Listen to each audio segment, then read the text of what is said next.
Good morning, class. This morning, we're going to discuss Chapter 2. And Chapter 2 basically deals with essential requisites of the contract. In our previous video, I have reminded you of the three essential elements of a contract, and these are consent, object, cause. This is reiterated in Article 1318. Article 1318 states that there is no contract unless the following requisites occur. Number 1, consent of the contracting parties. Number 2, object certain, which is the subject matter of the contract and the cause or of the obligation in which it is established. Now, these are the three essential requisites of a valid contract. Let us go to the elements of a contract. There are three elements of a contract. Number one, essential elements. Number 2, you have the natural elements. And number 3, you have the accidental elements. Essential elements. First cluster is further subdivided into three. You have common, you have special, and extraordinary. What are common essential elements? These are elements which are present in all contracts, like let's say consent, object, cause. While for special elements, these are the elements which are peculiar to particular contract. Like let's say in real contract, the delivery is important in order for it to be perfected. Like in a contract of pledge delivery is important. So the delivery is a special essential element.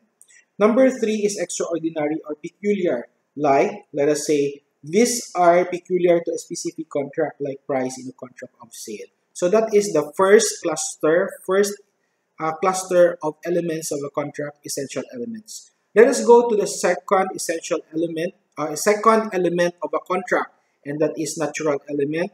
Natural element, it would include warranties, no? Warranties against hidden defect and warranties against eviction.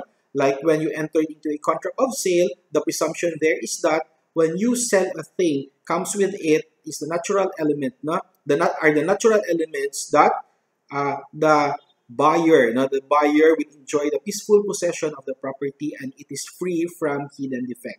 So basically, there are two natural elements. This would include warranty against eviction and warranty against hidden defect. Okay. And number 3, you have the accidental elements. Accidental elements are those which exist only when the parties expressly provide for them for the purpose of limiting and modifying the normal effects of the contract, like imposing a condition or putting a condition that is an accidental element. So again, what are the elements of the contract? You have essential element, which is subdivided into 3. You have common, special, and extraordinary. You have natural element, which would include the warranty against eviction and warranty against hidden defect. Then you have the accidental elements. An example of this is the condition. An add-on to what is the usual provision of the contract. Okay, actually class, Chapter 2 will revolve, the discussion in Chapter 2 will revolve on the 3 essential requisites of a valid contract.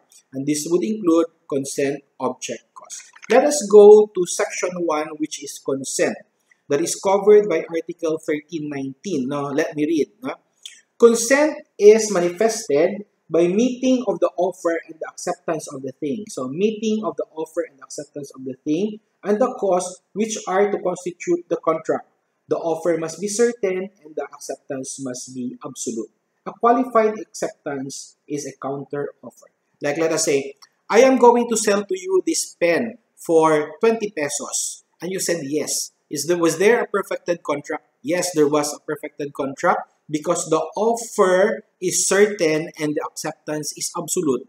What if I say, I am going to sell this pen to you for 20 pesos. Sabi mong ganun, 10 pesos na lang. Now, was there an acceptance? No, there was no perfected consent. Basically, because what you did is a counter offer. Although my offer is certain, your acceptance is a counter offer. No, your acceptance is qualified. Therefore, it constitutes a counter offer. But when I say okay, 10 pesos, then there is a perfected consent. Okay, take note of that, class. Ang second paragraph is not applicable because now we do not use the telegram. But let me just read. Acceptance made by letter or telegram does not bind the offeror except from the time it comes to his knowledge. The contract in such case is presumed to have been entered into in a place where the offer was made. So, ibig sabihin, pag nag-offer ka, at saka inaccept na isang party sa ibang lugar, hindi magiging perfect ang consent not unless the offeror receives the acceptance of the offeror receives the acceptance of the offeree. And the perfection of the contract is the place where they enter the place where the offer was made. So Davao ka, sumulat ka ng offer sa Manila, yung tao sa Manila tinanggap niya kahapon, nakarating ang response sa iyo ngayon. When is the perfection of the contract? Ngayong araw. Saan ang place ng kontrata? It's in Davao, where the offer was made. So that is Article 1319 of Section 1, and we are talking here of consent. Okay, now, Article 1324. When the offer has allowed the offeree a certain period to accept, the offer may be withdrawn at any time before the acceptance by communicating such withdrawal, except if option is founded upon a consideration as something paid or promised. Dito papasok ang concept ng option money. What is the concept of option money? I offered to you my lot. No? I told you that I am going to sell this lot for 1 million. You said, you give me time, give me 1 month. And I said, yes. After 2 weeks, sabi kong, pwede bang sabihin ko sa iyo na, hindi ko na ginabenta itong lote? The answer is yes, except of course, if you gave me an option money. What is that option money?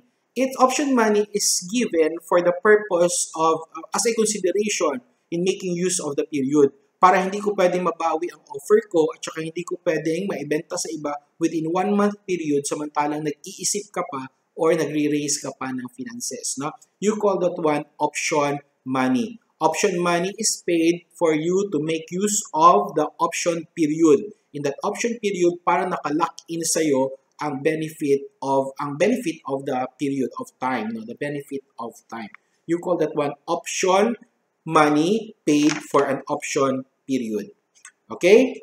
Now, 1327, the following cannot give consent to a contract. The minors, they can't. No? An insane or demented person. Persons incapacitated to give their consent, like minors, insane, demented person, deaf mutes who do not know how to read and write. They could not give consent in a contract. Now, the contract entered into during lucid interval are valid. Contracts agreed in the state of drunkenness or during hypnotic spell are voidable. Now, what is this lucid interval? When you say insane or buang, it is 100% buang, 24 hours buang. But when you say buang-buang, no? Ibig sabihin, there are times na matino siya, there are times na hindi din siya matino. Yung time na matino siya, you call that one lucid interval. And according to 1328, contracts entered into during lucid interval are valid. No? Ibig sabihin, matino siya, pumasok siya sa Ateneo. No? Nakaklase siya, pumasok siya sa klase ko. Okay, matino pa siya. So, kung pumasok siya sa kontrata during the time, nasa lucid interval siya, the contract is valid. Pero pag uwi niya sa bahay, umiba ang aura niya. No? Umiba ang demeanor niya. Ibig sabihin, during that time, umandar na yung pagiging lunatic niya. No? O yung sira niya sa ulo. In that case, the contract is no longer valid. Because only contracts entered into during lucid interval are valid. The law recognizes also the state of drunkenness and hypnotic spell. When it is entered during hypnotic spell or drunkenness, the contract is voidable. This is the first time that you're going to meet the word voidable, so take note of the term, class. We will have a special chapter for that. Now, a contract where consent is given through mistake, violence, intimidation, undue influence, or fraud is voidable. Another, second term, voidable. Okay, kasi palagi nating naririnig ito, what is voidable? A voidable contract is a defective contract. It is valid until avoided. So, what will vitiate consent? Number 1, you have mistake. Number 2, you have violence. Number 3, you have intimidation. Number 4, you have undue influence. And number 5, you have fraud. No, you have fraud. Now, the discussion on mistake is found on Article 1331. The discussion for violence is found in Article 1335. The discussion for intimidation is also found in Article Dali ha.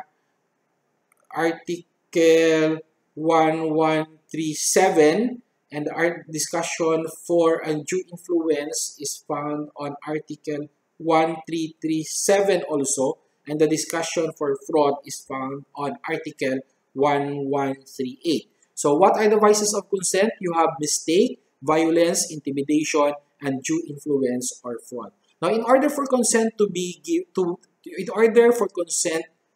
valid, these are the characteristics. It should be intelligently given, it should be freely given, and it should be still spontaneous. Okay? So, yon class ang initially dapat ninyong maintindihan, no, dito. Now, next video we will discuss we're still in chapter 2. We'll not leave chapter 2 for now. We will leave chapter 2 for now, pero next video natin, chapter 2 pa rin, part 2, and we will discuss the different vices of consent. Good morning, class.